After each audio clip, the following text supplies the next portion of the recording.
Welcome to a Foxy Tech Tips tutorial on changing the email address on your PlayStation 5 account.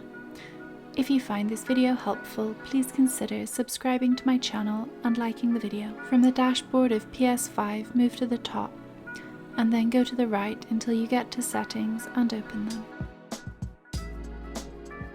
In Settings, open Users and Accounts. Select Account.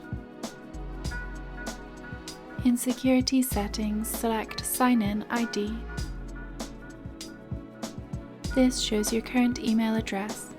To change it, edit the email address here and then tap Continue. You will receive an email with a confirmation link that you will need to click. Once you have done that, your PS5 email will have changed, and you will need to log into your account to continue. And that draws an end to this tutorial. Please like the video if you found it helpful and subscribe to Foxy Tech Tips for more PS5 tips and tricks.